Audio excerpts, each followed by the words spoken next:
See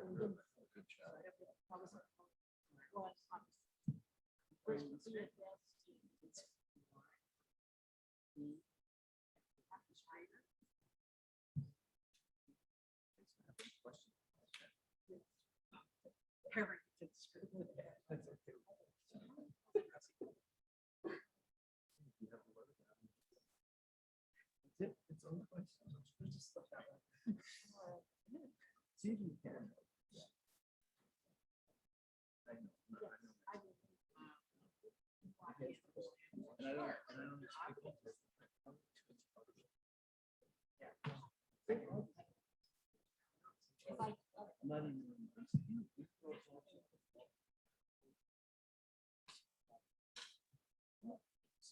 So,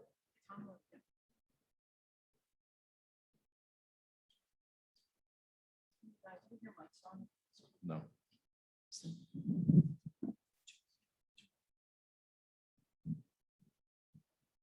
tell them.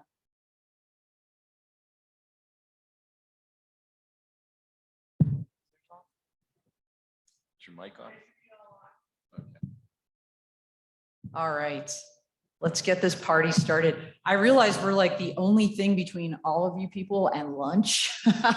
That it's slightly better than being between you and happy hour. So welcome to our panel. We're going to talk about urban air mobility today. I'm Dawn Zoldai. I'm the CEO of P3 Tech Consulting here in Colorado Springs, Colorado, I'm proud to say. So great to see everybody out there. We have, by the way, an all-star panel. If you don't know these folks, if you haven't met them yet, after this panel, come up and meet them, because these folks are definitely movers and shakers in the industry, each one in their own right. So we're going to go down the line here. I'm going to do a brief intro, just a little bit about my background, super quick.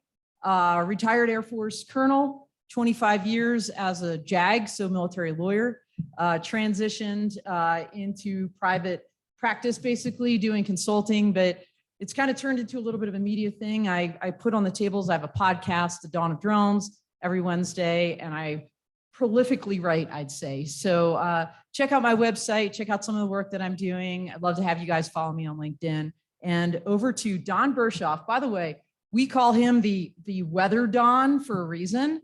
Also a retired Air Force colonel, but I'll let you go from here. Well, thank you. So Don Berchoff, CEO of True Weather Solutions. We're trying to increase microwave weather density for air traffic for UAS and eVTOLs and bring that out into a simple insight. I was on the call this morning with the FAA about this. 24 years Air Force, weather guy, but also ran Manas Air Base in Central Asia for a year. So I understand airport operations while you're under attack. And also Science and Technology Director at the National Weather Service for 4 years. So I'm pulling this together to try to help this industry. All right, next we have Mike Takasala from Drone Industry Systems Corporation. I'm Mike Takasala with Drone Industry Systems. I have 10 years experience in the general contracting business and development. I have put 7 years into the research of the vertiports and the infrastructure related to it. And we wanted to focus on the actual node-centric system that will apply to it and how it's going to benefit both safety and as a commerce in the end result. All right, next we've got the illustrious Yolanka Wolf from the Community Air Mobility Initiative. Thanks, Dawn. Yes, I'm Yolanka Wolf, Executive Director of CAMI, the Community Air Mobility Initiative. We are a 501c3 nonprofit focused on working at the state and local level with decision makers, planners, agency leads, and staff on the responsible integration of the third dimension into transportation systems. We do that through education, through communication and collaboration opportunities. I have put a flyer on most of the tables about one of our signature programs, our Urban Air Policy Collaborative. There is a cohort program just for public agency staff. We are just starting our third cohort. And if you look on the back, you'll see we have an extensive curriculum around advanced air mobility, planning, community integration, multimodal transportation, and other community issues that we'll be talking about today. So we have had about 24 jurisdictions so far go through this. And if your jurisdiction is interested, please let me know. And I will just end by saying the other role that I play, I've been involved in electric aviation for about 12 years. I'm a recovering lawyer and ongoing consultant as well. And I am the convener and organizer of the CAFE Foundation Electric Aircraft Symposium, which is co-hosted by Vertical Flight Society. I've been doing that for 6 years now. And that's a great transition to our last speaker, Rex Alexander. Rex is here representing the Vertical Flight Society at this conference, but he's also the CEO of 5 Alpha. And if you want to know about vertiports, he's the guy to talk to. So we're so glad to have him. Rex, a little bit about your background, please. Thank you very much, Don. So I've worked with probably several of the folks that are at this conference in designing and developing heliports over the last 20 years. I'm a helicopter pilot by trade, about 35 years. Worked in the military, oil and gas, did 20 years in the EMS industry. And the last 22 years have been designing and developing heliports around the world, specialized in corporate, private, hospital, DOD. But in that space, I work really closely with other folks in that space with the FAA, the DOT. I work with the NTSB and accident investigation, the Transportation Safety Institute down in Oak City, teach down there for heliport design and development. And with the Vertical Flight Society, they actually brought me on board to be their vertical lift infrastructure advisor. So vertical lift covering everything from helicopters, eVTOL, urban air mobility, UAS, anything short of a balloon. With that, I also work with a group called the U.S. Helicopter Safety Team, USHST. If you go to ushst.org, it's a totally volunteer group. We deal with infrastructure, heliports being one big piece of that three-legged stool, but also we look at weather reporting, weather dissemination at low altitude environments. And then the other piece is low altitude IFR. So heavily involved with that. And then one of the other hats I wear is the National Fire Protection Association. I'm now chair of what's called NFPA 418. If you put a heliport in any state that adopts NFPA criteria and standards, NFPA 418 is the standards for fire code when it comes to heliports. And we're actually set up a task group and meeting every other week on what the heck that looks like for vertiports in the future. So very busy space all of a sudden. So good stuff. All right, so we'll start off a little bit of definitions here because words matter, and being an attorney, that's important to me, hopefully to you. So you probably heard of urban air mobility, right? So that's really a subset of advanced air mobility. And we're talking everything from small drones to large passenger carrying electric vertical takeoff and landing aircraft. And these folks here have expertise in the whole range in different respects of it. And we're going to hit on all of that. We can go to the next slide real quick. Thank you so much. You know, people are, if you've been watching this industry, okay, the money has been rolling in big time, right? So SPACs, right and left, hundreds of millions of dollars rolling into these aircraft. This year, we saw the first certification on the military side with Beta Technologies getting a certification with Air Force's Agility Prime program for their eVTOL aircraft. So that's a really big deal. Lots of movement. You've probably seen Lilium, right? Advertising, they're going to be flying in Orlando by 2023. What's that going to look like? Well, there's a lot of challenges. Here's the other thing that happened, again, strategically happening in this country, in the United States, is we have an infrastructure bill. You've probably been tracking it, right? Multi-trillion-dollar bill. There's going to be some money rolling into infrastructure for airports, but also likely for drones and vertiports and all of the other aspects of this ecosystem. And so everybody's watching this very carefully. Well, what's that future really going to look like? Is it going to be the Jetsons? Is it 5 years out? Is it 10 years out? Well, that's what we're going to talk about today.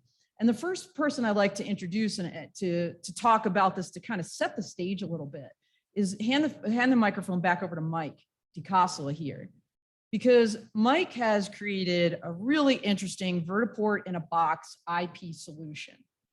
And when you think about infrastructure that's multimodal, that's portable, that has cybersecurity, that even has a weather exchange IP aspect Don's going to talk about, this is a great starting point to talk about what is in the realm of the possible? When can this launch? And then how are we going to get the community acceptance? That's Yolanka's piece. And then some of these standards, that's really Rex's lane. So that's how we're going to do this panel today. And so Mike, if we go to the next slide, please. By the way, that's us. Okay, so next slide. We're going to let Mike talk about his vertiport in an vertiport in a box IP solution. Go ahead, Mike. Thank you, Don. So the vertiport in a box solution is an open platform. It's agnostic. It is scalable and it's interoperable. The idea is it's a node-centric system. That node-centric system's on a mesh technology. So that way the backbone can have all the nodes communicate with each other for real-time situational awareness. For example, you might have a node considered a landing pad, not just a drone or a VTOL or any other operating vehicle. Everything to us is considered a node, and that node on the mesh network will be able to communicate in real time. So the example that you're seeing right now on the screen is an ecosystem of a phase one, so to speak, for the air mobility. It's the drones. So we believe that this is going to be more of an acceptable phase for the community at large, and you will be talking about that part. So the way we look at this is, if you see on the screen, everything that is up there is considered a node to us. So you can have any type of drone up there. This is because we just said it's interoperable. It means that we're not alienating any of the manufacturers. This is an open platform. You can use your own APIs, your own SDKs, your own firmware, and it basically gets aggregated into the network system that we're working on. Once it's placed into the system, we connect it to a blockchain validation. So in order to get to the NIST and get to the zero trust and to get to all the DoD requirements coming up, this allows us to be able to do what we call chain of custody of events. So we will be able to know through any type of information that is data centric to come through this system. And by doing that, we can actually create the chain of events, and we call that memorializing the chain of events. So that way that can be data driven in terms of AI/ML. So for example, let's just say that you have a sensor sitting on a street, or you might have a sensor that's on a flying drone en route. Those are to us just data, and those are to us just node sensors. But what is that data really doing? How much do people want to invest right now in sensors? We need to incentivize that, but we also need to make it secure, safe, and somehow make it commercially viable. So this model, this IP model is designed to be able to first address the first issue. And the first issue is safety. So how do we provide safety? We need to first make sure that this data has been validated. And blockchain is a way to do it. So when we do the blockchain validation, we're actually allowing you to mine your data through the system. We blockchain validate it. It creates the chain of custody of where the actual data originated from.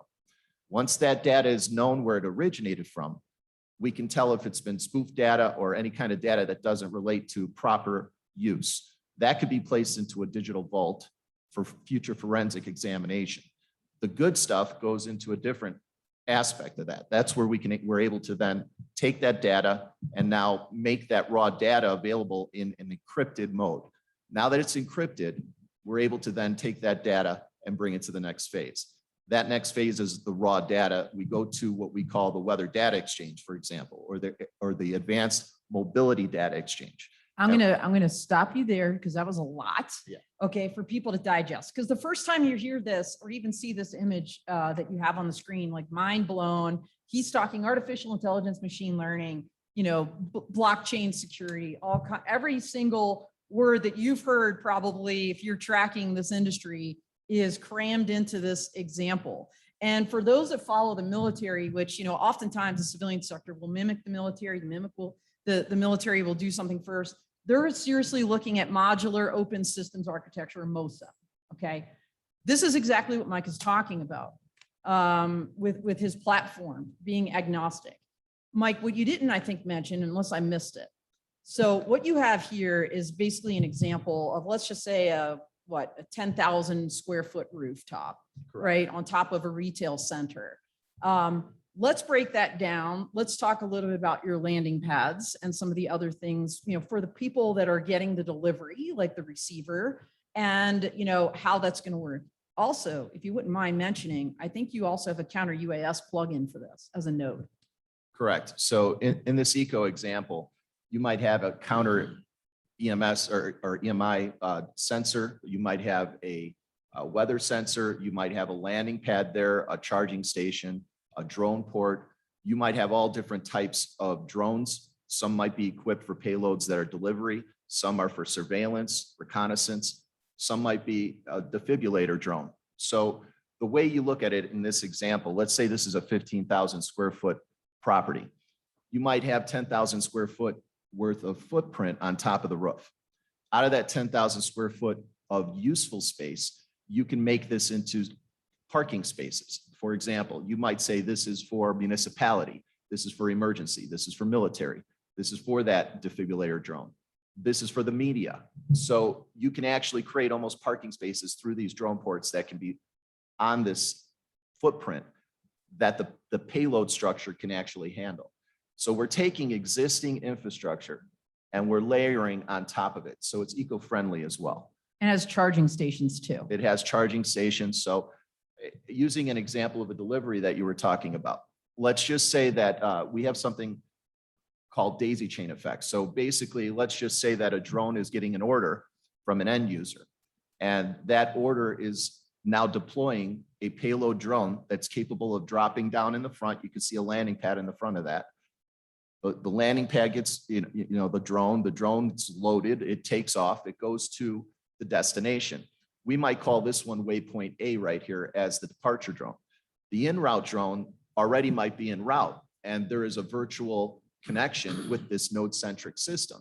So situational awareness becomes almost real-time data, because you might have a drone sitting there in an IMC situation, and that drone turns around and says, wait a minute, there's bad weather here. So now we got eyes in the sky in a virtual sense, and that drone can now communicate to the next deploying drone and say, look, we're not grounding you, but you do have to avoid this SWAT. This is IMC I'm in.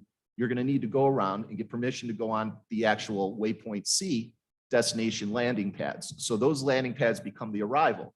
And that information from the landing pads at the arrival side has sensors that are saying, we're good here, come on down. This will actually reduce the amount of grounding as well. So that's a great transition to then talk to Don a little bit about the weather aspect of this, because Don, I know we talked before that, weather can really make for a bad day, right? Like whether it's a drone or general aviation, it really doesn't matter.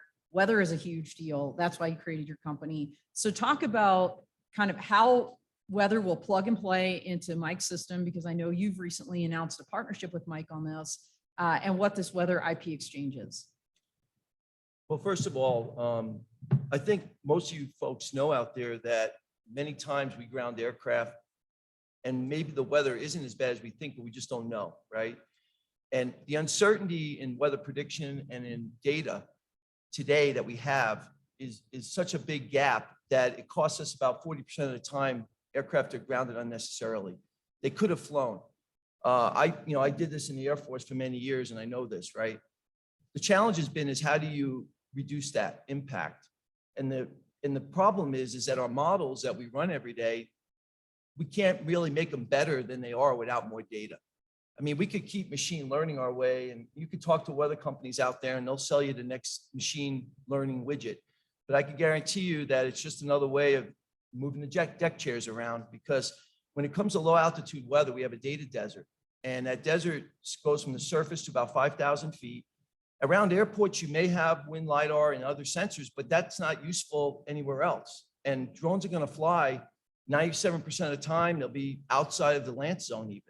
So how are we going to close these gaps? Because if we have a 40% grounding rate right now for manned aircraft that could take weather and have a pilot on board, what's that going to be like in the future when we don't even have a pilot on board? They're flying 10 miles. They're going through microclimates. They have no idea what's out there. So this is the problem I'm focusing on, because I know it's going to be a big inhibitor to the industry. Not that we can't fly on good weather days, but it's scheduling, it's client anticipation of getting stuff on time, and it's managing your fleet, because you have to fly to make money, right? So that's our focus. So I met Mike. I've been working on this weather problem for 5 years for drones and air taxis. And I pretty much built a fusion engine where we could take any data and bring it together and turn it around into a decision tool for a drone pilot. We're tied into the unmanned aerial system traffic management service suppliers. We can reach all the end users through our partners. But the fact of the matter is, it's this data gap that I'm most concerned about. So we're starting to work on how do we close these data gaps.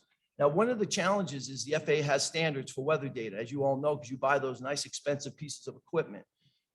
This is one of my targets. I'm working with the FAA to try to change that from certifying weather instruments to certifying data. If we could move them off of certifying instruments, and I'm not saying we'll move them off of that for an airport or manned aviation, but I'm talking about for drones, right?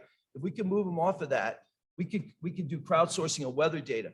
Most of the sensors out there today are really good. You know, these rules were made back in the 1950s when sensing technology wasn't well known. But now you could buy a cheap weather station and that sensor is probably almost as good as an ASOS. The challenge is reliability, right? Knowing whether or not that data is really reliable and how good it is. Well, we have the ability now to measure that. We know when something's not behaving well. We know how good the data is.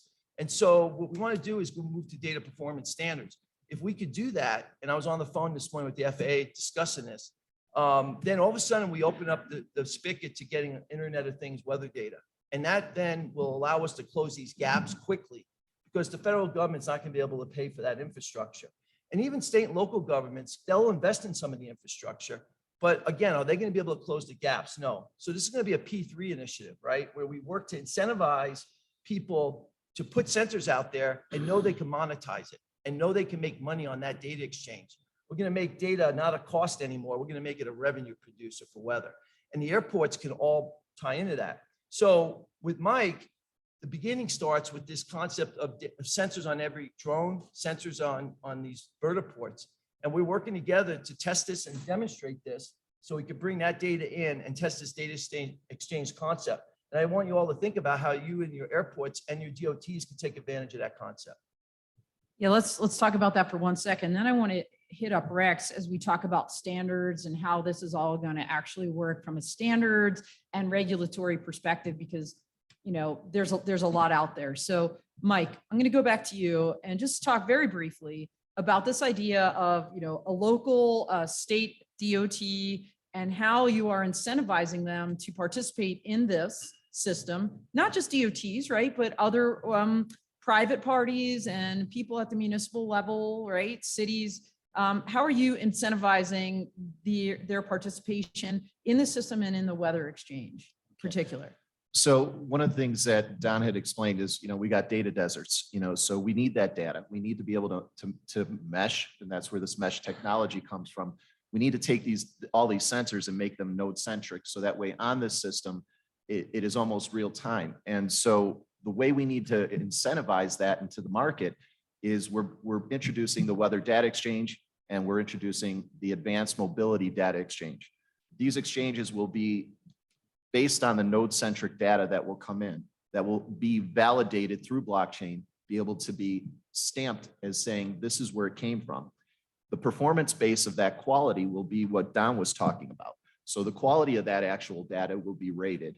And then that will go to the exchange where any kind of scientist can look at this and go, you know what, we've got raw data that's validated. We know where it came from. We want to buy it. And we want to use it for our own SAS. We want to use it for our own modeling case, our use case, whatever it may be. So this allows now to create an actual commercialized incentive for people to want to use sensors, to want to invest with sensors, and to want to be able to subsidize their expenses, whether state, municipality, or military. Because the fact of the matter is, those are the gaps we got to fill. And how do we incentivize this? We need to now start making this a commercially viable product. And so that exchange is equal to, let's just say, a mercantile exchange, but it is for data. And this is a central location where that data is good and you can use that data. And that data has a value and it's a supply and demand. And it's going to be basically focused on the cryptocurrency side of things. So this is where we're now creating that market, and that market creates a sustainability for everybody to either subsidize or monetize the data that's valuable. And I'm going to hand it back to Don just for 1 second. Then we're going to transition to Rex. Go ahead, Don. Yeah, I just want to, just say one thing. You won't need a scientist in this process. I want to make sure that's clear. what's going to happen is the FAA is going to write the regulations. Companies like True Weather, which we're going to call supplemental data weather service suppliers under weather, will be certified and quantified to then validate the data. They will have to meet those standards. They'll be checked for those standards, cyber secure, reliable, meeting all the requirements. And that way, because I'm, my military background and my National Weather Service background, security is a really high priority. And I know weather data can be spoofed. And weather is actually the most, of any vertical in the aviation industry, weather is the most controlled. So I'm going to make sure that whatever system is set up, it's going to meet those requirements. And it's going to allow you or anyone to make money on your data so that you can afford more sensing and more equipment. To learn more, obviously go to their websites, but they were just on my podcast last week, live from commercial UAV in Las Vegas. So that's on my website. And also all of those videos are hung on dronelife.com. So check that out. There's also going to be a dronelife.com article coming out here shortly on their partnership and what exactly they're doing. But Rex, this is a great time to transition over to you. This incredible vertiport in a box, we got weather exchange and everything like that. You help design heliports and you're looking at vertiport standards. So tell us where we are on that. Could I get the next slide up? So in looking at what we wanted to discuss today, one of the things I work with the FAA really closely, I work with NASA really closely, work with folks in Oklahoma City in this space. But what I wanted to speak to is what is it the states can do? And one of the things we look at is where we're at right now. And we look at the, for lack of a better term, the crawl, walk, run method. So in looking at infrastructure, what is the crawl method? That's going to be our airports that we have today, because those are the first place we're going to see these operations take place, because that's something that can take place right now. The next one, the walk phase, is probably going to be the heliports. Now, the challenge with that is eVTOL aircraft being certified under different standards than helicopters. Helicopters are certified under Part 27 or Part 29. eVTOL are primarily going to be certified as airplanes under Part 23. We have to then generate an engineering brief as to what an eVTOL aircraft needs to show from a performance standpoint to be able to land at a heliport that's designed for a helicopter. With that, also the performance ties directly into what's the geometry need to be at the heliport.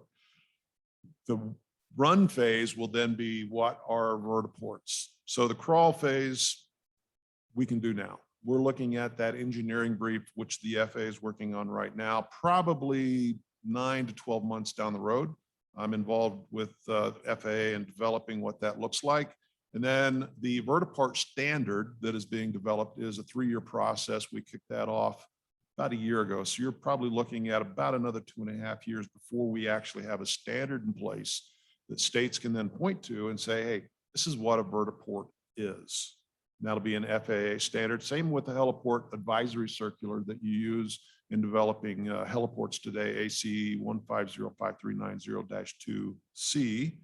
To Delta, the next revision should come out, I'm hoping, in December. Don't hold me to that. I was hoping it was going to come out in September, but FAA came out with their latest version, and industry wrote it up pretty heavy, and they're adjudicating those comments right now. But in looking at that crawl, walk, run phase. Now, in the slide here, one of the things that we look at is the data. And that's probably one of the biggest failings we have right now. In doing the research with NASA, we identified that these are private use heliports. In the United States, there are 58 public use heliports total. The other 99% out of the nearly 6,000 that are on record are private use, which means the FAA has no oversight. Oversight is delegated to the states, and every state does it differently. Some are very stringent, some don't have anything on the books whatsoever. So California, Illinois, you have to have a license to have a heliport. Other states, get a can of spray paint, paint an H in the parking lot, knock yourself out. There's nothing the FAA can do to say no. They have no oversight, no legal authority for private use. That then, what is this? We don't know. And that's one of those challenges states have to wrap their heads around. On the data side, accountability. We have many heliports in existence that are not in the system. So in doing the research, we looked at a couple of states, and I don't want to pick on any one particular state. Everybody has this challenge.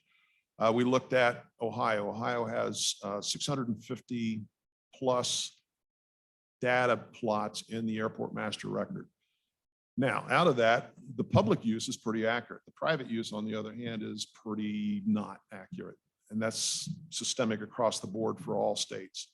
On the heliport side and the airport side, we found 165 facilities we couldn't find anymore because they don't exist or their information is so far off we couldn't locate it. With that, we looked specifically at heliports we could find. Those were hospitals. And in Ohio, there's 44 hospitals. One in particular is a level 1 trauma center that's not in the system.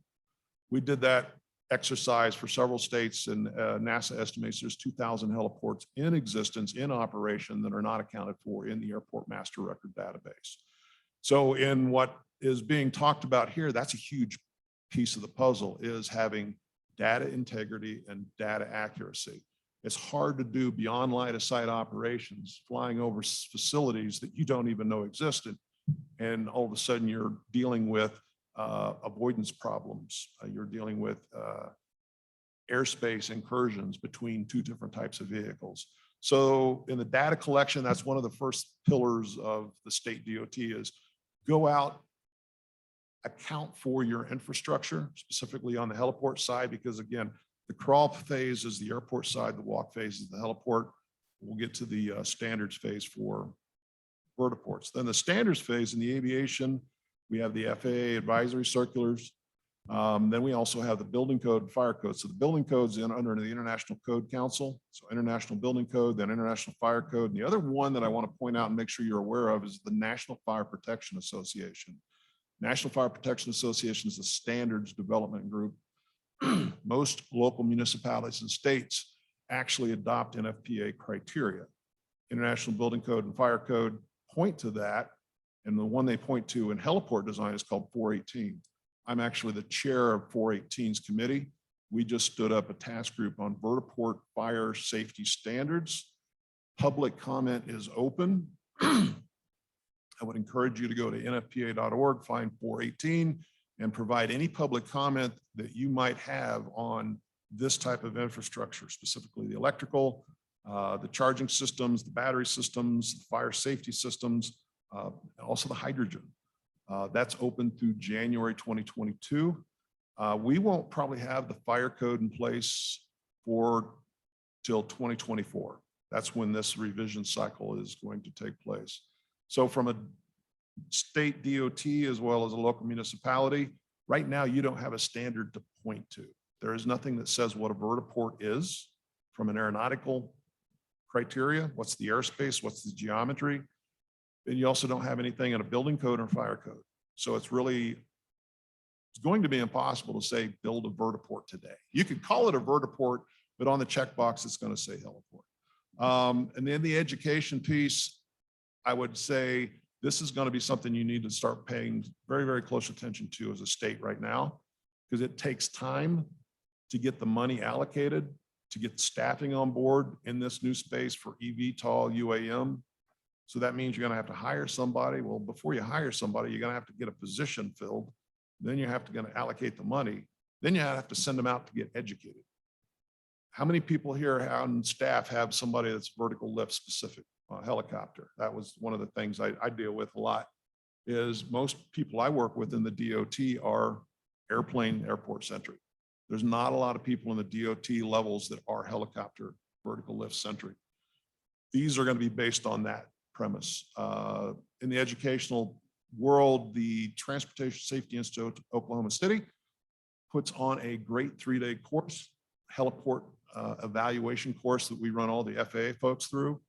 I helped develop that course about 10 years ago. I would highly recommend anybody in the state DOT, once you get somebody in the position, run them through that course. It's going to be a fantastic primer for vertiports. Then the last piece on this is the oversight. Since the FAA doesn't oversee private use, that's going to be the challenge at the state and the local level. What's your oversight? And public acceptance is going to demand some oversight from somebody. They're not going to want to get on an aircraft or go land at some site that nobody's looking at and paying attention to and inspecting on a regular basis. So these are the 4 things that I looked at from the data, the standards, the education oversight that state officials need to really be looking at and paying very, very close attention to, because it is really starting to happen very, very fast. And I work in the development of regulations with the FAA. And while it takes 6 years to write a regulation, we pass out these advisory circulars in much faster, 2 to 3 years. And I know, Rex, we're going to go to your next slide here in a second. But before we do, I wanted to just foot stomp a couple of things. Number one is I interviewed Rex last year. You can find that article in Inside Unmanned Systems magazine about urban air mobility and the milestones. So a lot of these standards he's talking about, they may be now in progress and getting updated, but they're all listed in that article. So I think it's a really good primer. You may want to check that out.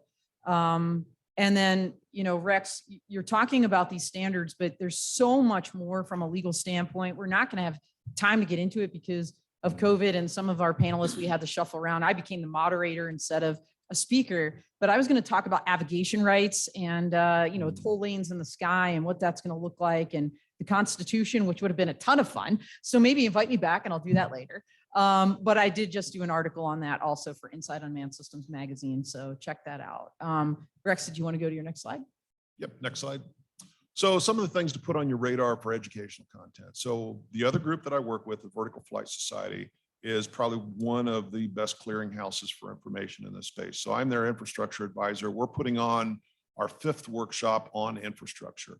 So if this is something that you're looking to get smart on, if your state is looking to embrace this as a new transportation model, we have our next workshop is September the 20th through the 21st. It'll all be virtual, so you don't have to travel. This is something I know Don's very familiar with. FPAW stands for Friends and Partners in Aviation Weather. So this is under NBAA, but also this is where we go to and start working very closely with urban air mobility, low altitude weather, and getting the right people to the table to have the discussions on what weather needs to look like, where it needs to be gathered, what the standards need to be for the weather gathering, and what type of equipment. So if you're interested, I don't think this is a charged. This is October 4th and 7th. It's virtual. And then the last one, the U.S. Helicopter Safety Team, which I work with really closely as a co-chair for infrastructure. We're hosting a seminar series on rotorcraft low altitude IFR. This will be through Helicopter Association International.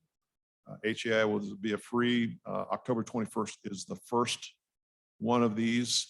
It's going to dive into what this infrastructure looks like today, some of the issues we run into with IFR at low altitudes, and some of the things that the FAA is working on right now and moving forward to on survey standards, on corridors and route structures, and you know, IFR approaches and departures into and out of heliports, because this will be then the foundation that we build on for vertiports in the future. So those are just some of the ones I'd point out to if you're really interested in this space, that point you to in looking at the educational component to get yourself smart on. Which is actually a great segue to Yolanda, because when you think about education in this space, what CAMI is doing is absolutely phenomenal. And I know that your UK colleagues out there, Flight Crowd, you know, do a lot of complementary things to what CAMI does in the United States. So I believe you have a slide next. Yolanda, over to you. All right, thanks, Don. And I'm going to take us up to about 20,000 feet and do a 180 and look at this from the state and local level. So this session was titled UAM Opportunities and Challenges.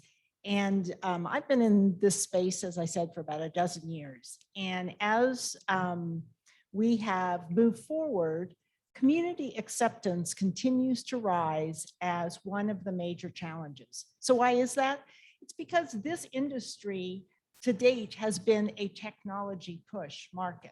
That we have seen the convergence of electric propulsion, of distributed propulsion, of autonomy, of data networks, data information, allow us to create these new vehicles, which offer all kinds of opportunities. What we don't yet have is that local demand, that local market demand, that understanding why as a local community do we want this? So that is where we are now. And it's actually why CAMI was formed as a nonprofit to work at the state and local level to understand that. So this is a complex problem because we're seeing the convergence of two historically distinct communities or disciplines, that of aviation and that of local communities, local transportation providers. Aviation as a form of transportation has never been intimately integrated with other forms of transportation.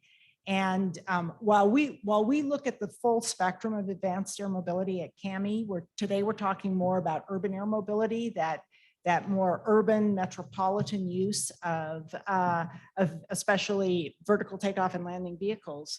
For this to work, it has to integrate with other forms of transportation. We also have to recognize that almost all residents of that community will be impacted by this new form of transportation. Some positively, some negatively, some will use it, some will not. But from a community, from a local and state planning perspective, this brings in a whole set of questions that aviation as an industry has not dealt with before. So looking at my slide, when we talk about community acceptance, we have to recognize that it is multifaceted. It starts off obviously with trust, with safe vehicles, with safe infrastructure and secure operations. That's a given.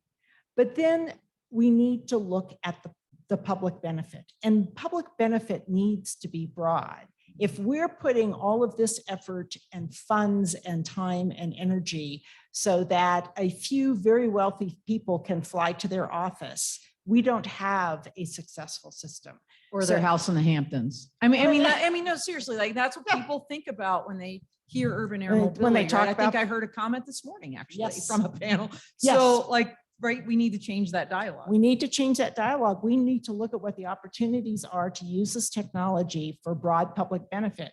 Emergency services are a great example. Increased travel options, economic opportunities, looking at moving people from places where there's affordable housing to employment opportunities, critical services, education, et cetera. The piece that goes with that broad public benefit is to recognize that there will be adverse impacts and we need to limit those. We need to be transparent about them and we need to limit them. And we have all seen the hype cycle that has occurred in this industry. And it's time to get a little bit more real about that and understand that, yes, these vehicles are quieter, but they're also operating in an urban environment where, with the exception of some helicopter operations, we're not used to aviation noise. There's a complex visual impact. We need to look at emissions and environment and privacy issues. And finally, and this is what I was mentioning before, we need to be able to integrate this form of transportation with other forms of transportation from a planning perspective and from an operational perspective, as well as a regulatory perspective. What does that mean? For instance, if we have a transportation system that links light rail coming in from the exurbs and suburbs towards the urban core, we have a light rail station with a vertiport station on top, and from there, small air vehicles are taking people to different places within that urban core. What we'll end up with are people establishing commuting patterns or university travel patterns. What happens if a light rail station goes down? You now have a huge shift in the real-time operations for those air vehicles. You either have a bunch of deadhead flights or you have rerouting. Same thing can happen the other way. You have a bad weather issue, and now those people who counted on getting to that light rail station by air cannot get there. Now you have a mass of Ubers and Lyfts or trying to get those people to their light rail trip, or you have you need to adjust your bus schedules. So this is going to be a situation where the operators on the aviation sector need to find a way to work with ground transportation.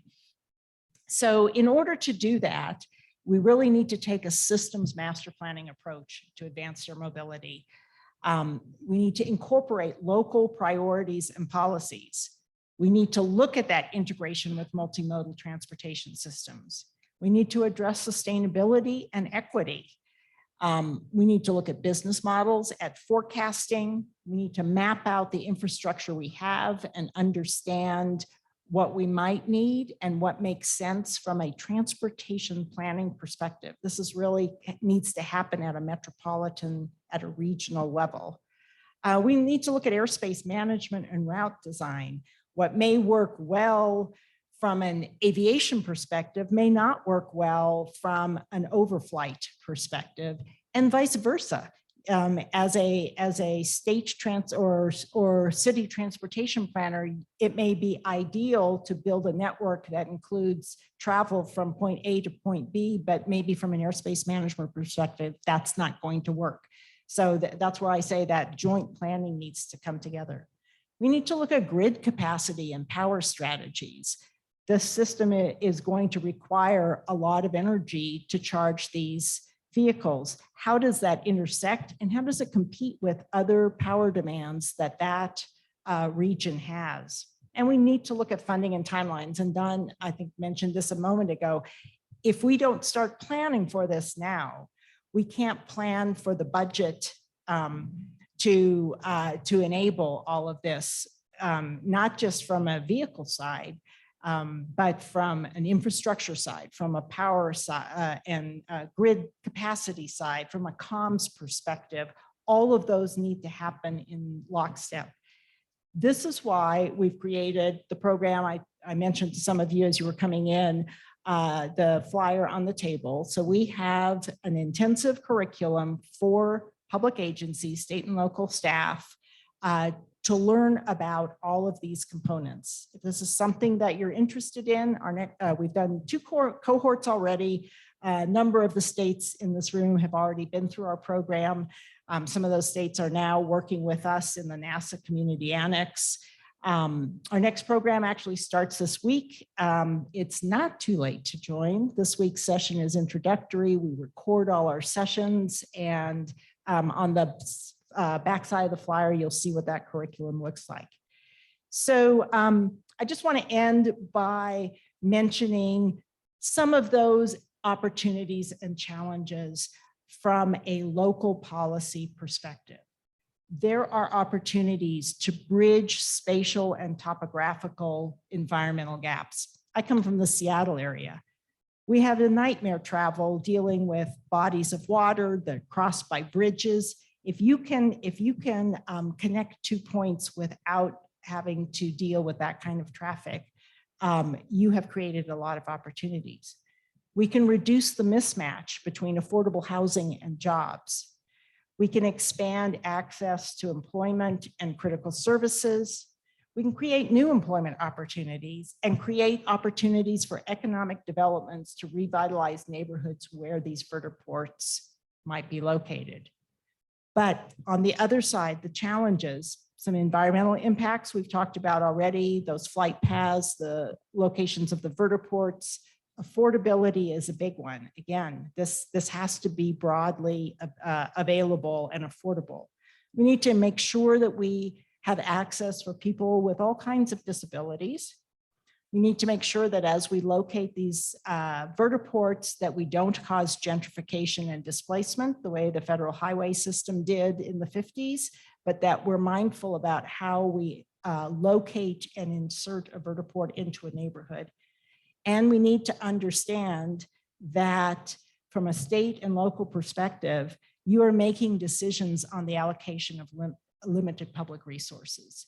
So all of this has to make sense from that policy and resource allocation perspective to be able to move forward. Thanks, Don. No, that's awesome. And just to dovetail on this, we talked in the beginning about the infrastructure bill. There's other bills right now floating through Congress. One example, the Advanced Air Mobility Coordination and Leadership Act. There's a really good chance that'll pass. I mean, That's essentially a kind of a glorified working group, but it was with FAA, NASA, industry. There's a lot of movement here on the R&D side. NASA just recently entered into a number of agreements with certain cities and states. Texas comes to mind, and the North Central Texas Council of Governments are doing spectacular things with drones and advanced air mobility. Ohio, Minnesota, I believe there were 5. So keep your eyes open, and we're going to do a really super quick lightning round, maybe 30-second closing elevator speech here down the panel. What I would say to everybody, if you're interested in this, follow everybody on this panel on social media, LinkedIn. All of us are super active. If you want to learn about what's happening, join things like the Vertical Flight Society, link into CAMI. There's just so many different opportunities to educate yourself on what is happening in this space because it's very dynamic. It's changing every single day. So I'd encourage you to do that. That's my 30 seconds. So Don, over to you. 30 seconds, go. So a couple of things I heard in there, predictability and weather. When you start talking about intermodal systems, you can't just react. And that's, I see that a lot. People go, well, what do I need right now? And I'll just deal with it, right? No, we need at least a 5-hour lead time to move these around, to have a very smooth transition in intermodal.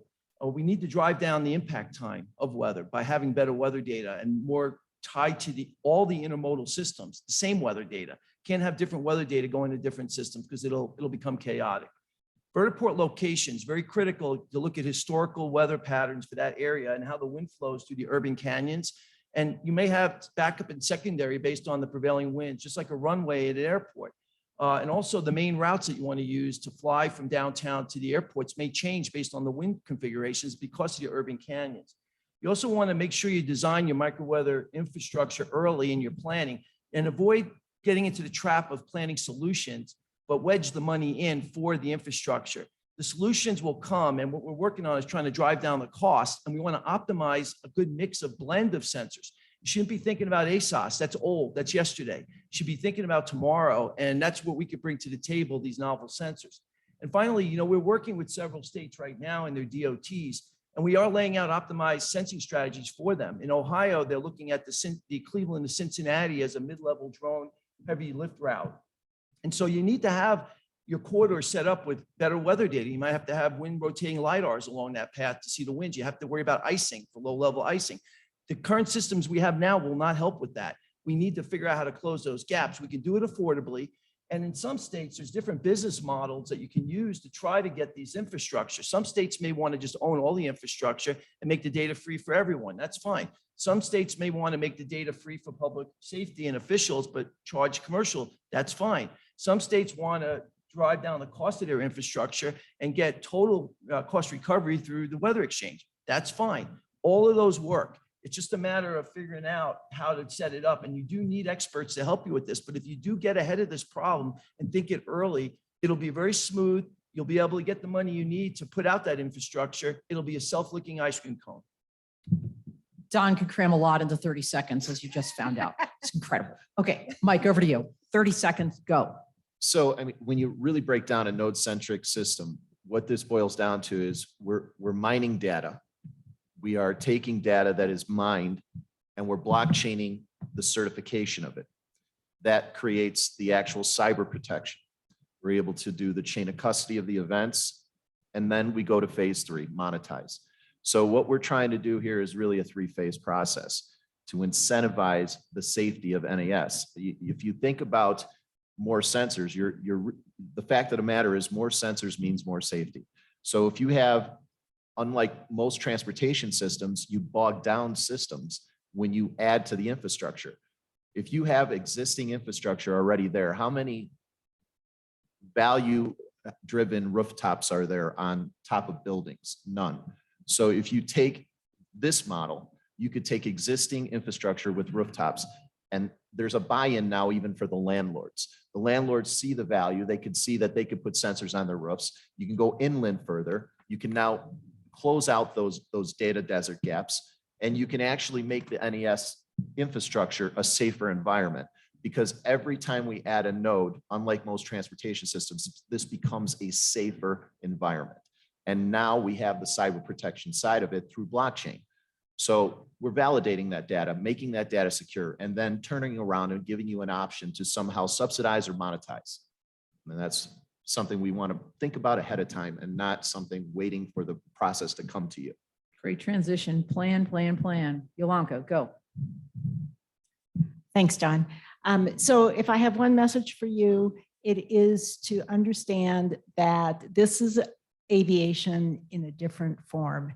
And as state aviation officials, the thing to do is to broaden the conversation, talk to your departments of transportation, talk to your departments of commerce, include transportation planners, urban planners, your metropolitan planning organizations. There's an opportunity here to create an entire new level of transportation in your region or your state, but it needs to include all of those other stakeholders.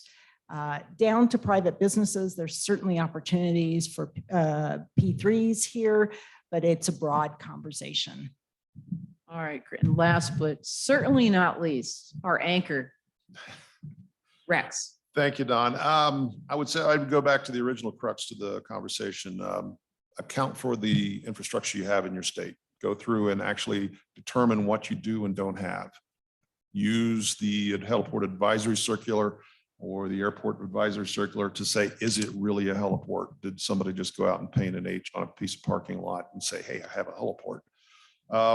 In the accountability phase, the FAA did come up with their new website. It's the Airport Data Information Portal. It's called ADIP. If you haven't seen that, this website that is allowing for better integration of information through electronic versus paper. There's another website out there that I work with a group called LZ Control. They're specifically centered around EMS. So for hospitals and EMS, there is a term out there that most of you probably never ever heard. It's called PELA, Pre-Designated Emergency Landing Area. It's an area that's not a heliport, but it is a pre-designated first responder helicopter air ambulance rendezvous point. And there are probably in the neighborhood of 6,000 of those across the United States. LZ Control is the only place that actually captures those. Education side, I would point to Vertical Flight Society, VTOL.org. They have a tremendous amount of information. We do have a YouTube site that we put free information out. We have a newsletter that we put free information out. As a member, as a state DOT, you can be a member of Vertical Flight Society. We have a low cost that allows access to a lot of information, 75 years worth of information. So I'll close it off with that. They, by the way, have a free, you can just Google it right now, eVTOL directory, and they build on that. There's like over 400 designs in aircraft in that thing. 505. 505? Yeah, every time I look, it's bigger. So It it's keeps amazing. growing. You can spend days in there. All right, we are actually a little bit past noon, but we're happy to take any questions since we started a little late. If anybody has any. And if not, we're happy to talk to you offline because we'll be here for the rest of the day. So anyway, anything else? Hearing none, we stunned them to silence. So thank you so much for this opportunity. It was great having this chance.